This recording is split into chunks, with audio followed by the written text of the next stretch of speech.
Hello, everyone. Welcome to Inconvenient Truths. I'm your host, Jennifer Zheng. Today, I will first talk about a major political choice Xi Jinping just made and his current overall strategic thinking, both domestic and international. After that, I will show you several short videos from China to give you some direct visual ideas of Chinese society's current economic and social status. So please make sure you stick around till the end. Xi Jinping has just made a decision on a major political issue, and that is why the date of the non-overdue third plenary session of the CCP's 20th National Congress has finally been finalized. Sources inside the CCP system says that the reason for the third plenary session to be delayed is that Xi Jinping has been hesitant for a long time on a major political issue, and this major political issue is whether or not to launch a campaign against former CCP leader Jiang Zemin and to establish Xi's historic status as the one who saved the CCP, China, and the military by means of a resolution of the third plenary session. There are two different opinions within Xi Jinping's own faction on the choice of this major political issue.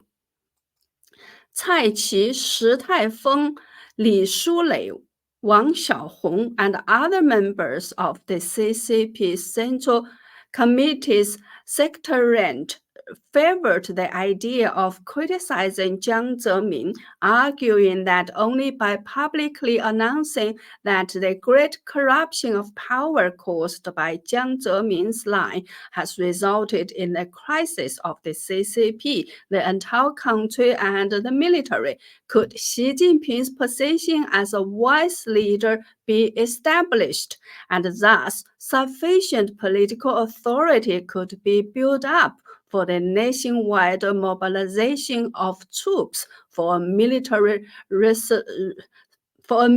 solution to the Taiwan issue. The dissenting views are held by most Politburo Standing Committee members, including Li Qiang, Li Xi, Zhao Leji, Wang Huning, and Ding Xuexiang. They believe that the Taiwan issue is becoming more and more an international issue, and this trend is very dangerous. So the CCP should first concentrate all their national energies and decisively solve the Taiwan issue mainly by military action, and then with the momentum of the victory, they can start the struggle within the party against Jiang Zemin and even Deng Xiaoping. Li Xi, the secretary of the CCP's Commission for Discipline Inspection, is also said to have made a special point that before the Taiwan issue is resolved, the CCP should only quietly fight against Jiang Zemin and Deng Xiaoping's forces without talking about it, or only talk about the corruption issue without mentioning political problems. It is mainly due to Xi's pronounced indecision over this major political decision that the third plenary session has been delayed again and again. It now appears that although Xi was emotionally inclined to agree with his first favorite, Cai Qi, he eventually accepted the views of the majority of the Politburo Standing Committee, and the date of the third plenary session was thus confirmed, which will be in July. On the surface, the CCP's third plenary session will focus on economic issues, but in reality, the real agenda is something else.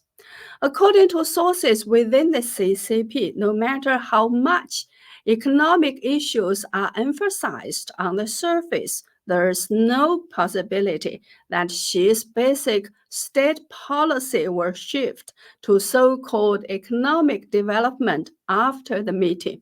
On the contrary, with the third plenary session as a starting point, the CCP will concentrate all the political, economic, diplomatic, and united front energies to create the conditions for a military solution to the Taiwan issue.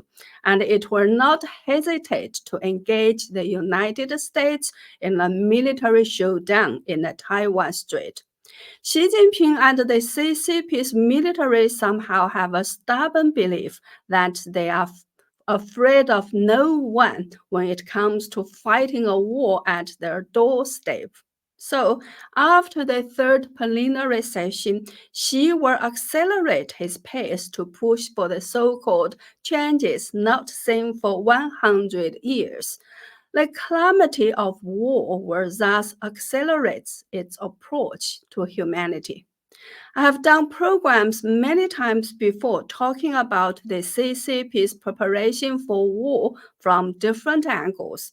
The general conclusion is that since Xi Jinping became the CCP head in 2012, the CCP has in fact abandoned the economic development centered state policy of the Deng Xiaoping and Jiang Zemin eras and replace it with a state policy centered on maintaining the security of the CCP regime through the global expansion of communism. In other words, economic development does not have a central place in Xi's political vision. Instead, the final step of a global expansion of communist totalitarianism through the Taiwan Strait War to conquer Taiwan and then using the victory in the war to consolidate the totalitarian political system of the CCP is the constant theme of Xi Jinping's strategic thinking.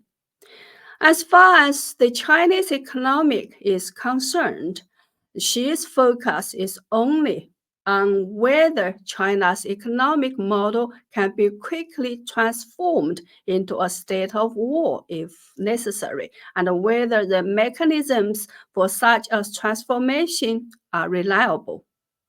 Indeed, through a series of moves such as strengthening the power of the state and weakening the private sector, setting up CCP branches in private enterprises, downgrading and limiting the status and authority of the State Council, and creating a nationwide framework of supply and marketing cooperatives.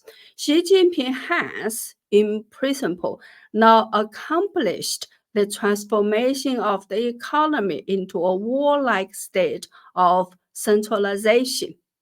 In the diplomatic sphere, the CCP's core objective is also to create all favorable conditions for launching a war in the Taiwan Strait and to ensure that Russia does not suffer a subversive defeat in the Russia-Ukrainian war.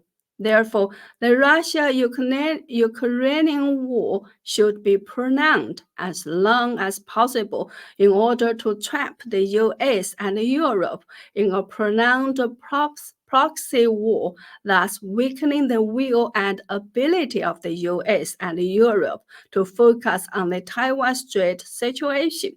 This is one of the current centers of gravity of Xi's diplomatic strategy. In addition, enhancing North Korea's nuclear weapons and long-range missiles capabilities to hold back US, Japanese, and South Korean military energies toward the Taiwan Strait, as well as deepening the military political alliance with Iran to further strengthen ties with Islamic international terrorism, thereby holding back the US on a global scale. These two initiatives are likewise the other two priorities of Xi's current diplomatic strategy. At the same time, Xi Jinping is using all kinds of diplomatic sweeteners to encourage the US and Europe to live as much as possible in their fantasies about the CCP, encourage the US and Europe to return to the appeasement of the CCP's tyranny. This is Xi Jinping's plan to deceive the US and Europe. Xi's purpose is also to focus on paralyzing the alertness of the US and Europe to the CCP's war intention in the Taiwan Strait and to weaken the determination of the US, Japan, and the Commonwealth countries to intervene militarily in the war in the Taiwan Strait. Now, let's watch some short videos from China. This video is from Shanghai. As you can see, the atmosphere in Shanghai, the former international city, is very scary, with many SWAT officers and even armored vehicles on the street. However, in the face of such a large number of heavily armed SWAT officers and armed vehicles, the pedestrians' expressions are very cold, as if they have seen this kind of scenario too often. So from this video, we can see that Shanghai is not only a rapidly declining city, but also a bit of a prison. This video is from Santun Park in Dongguan City in Guangdong Province.